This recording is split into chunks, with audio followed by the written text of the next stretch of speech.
On this last Monday in May, when many of you are preparing to spend time with family and friends, I would like to share with you the story of a person I only knew from a picture on a wall. My name is Tim Maudlin, author of Mind Wars Before a Thinker. In my book, I reveal 6 time-tested strategies to help you think in ways that serve you well. One of those 6 strategies, or 6 traits that you need to think about, is you need to think about things that are honorable. And when you think about things that are honorable, think about things that are worthy of respect and reverence. Think about things that are worthy of praise. Think about things that are higher or majestic. And on this day we call Memorial Day, I'm thinking about a person who I only knew from a picture on a wall.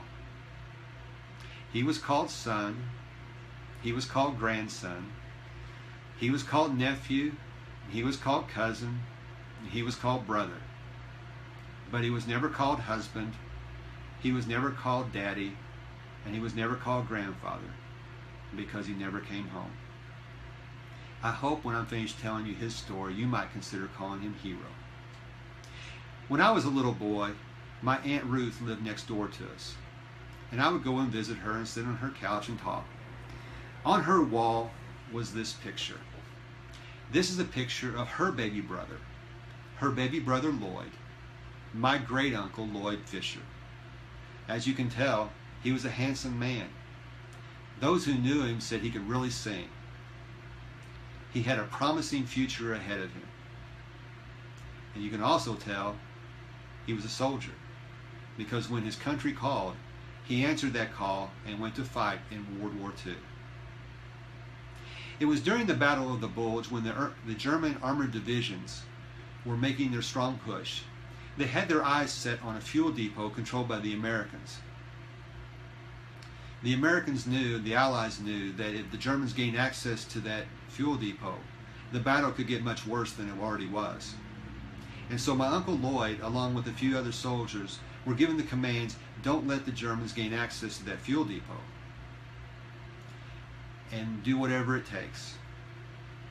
They were successful. The Germans never gained access to that fuel depot. The Allies were able to destroy it, and the battle wasn't as severe as it could have been. But in the process, my uncle was killed. Like so many people who answered the call, not only in this war but in other wars, those who gave the last full measure of devotion, these are the people, these are honorable people, men and women alike, that we need to be thinking about on this day. We need to be giving them thanks for the sacrifice they made and the sacrifice their families made.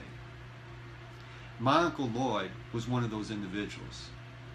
He never got to go out on picnics on this day with his family and friends because he never came home. Like so many that stayed overseas that never got to come home. Let's remember these individuals today. Remember the freedoms we enjoy because of people like my Uncle Lloyd.